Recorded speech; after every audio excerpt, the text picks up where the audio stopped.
There are many ways to connect with God, but first of all, I would not wait until things were going badly. I would connect with God when things are going well and say, thank you, God. Thank you, God. And let's keep the good time flowing. Let's keep the good time going. But there are many things one can do to connect with God. Meditation, of course, is one, obviously. It's a rather obvious example. Prayer, which is a different form of meditation, is another. Guided visualization, time alone, time with oneself. Writing, I like to journal and to write in my diary is a very, very good way to connect with your higher self. And as well as just finding time to be by yourself each day. If it's only 15 or 20 minutes, go for a walk. Even in the city you can do that. Just go for a walk by yourself for 10 or 15 minutes. Then, and by the way, read. Find really good literature, find good books that enrich the soul. Not necessarily fictional stories of detectives or war or silliness, but books that really enrich the human spirit. Sacred books, holy books, and books that bring us to a greater awareness. I try to do a little bit of reading every day. And it enriches me, and it connects me with God, because God is the source of all of this wonderful material.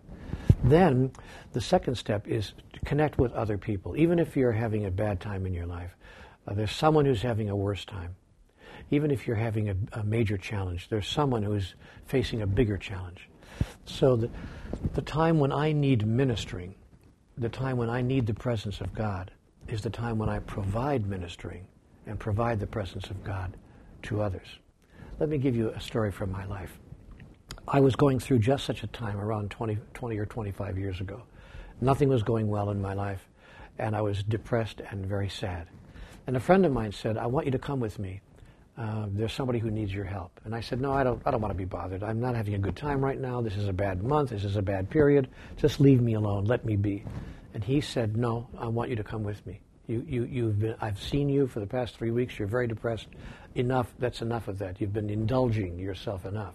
I want you to come with me. So he was a good friend, and I gave in. I said, okay, what is it? He took me to this house of an old man who had glasses like Coca-Cola bottles, so thick, and he was about 83, 85. And he had cancerous sores on his leg. And he needed to have his bandages, his leg cleaned. He needed to have the sores of his leg cleaned out with warm water and solution and put new bandages on every day. And my friend, it turned out, was a hospice volunteer, which I didn't know. And he brought me in and he said, from now on, you're going to bandage this man's leg and you're going to clean his cancerous sores every day. Every day at 4 o'clock, you have to come here and do this for this man. I said, I'm not going to do that.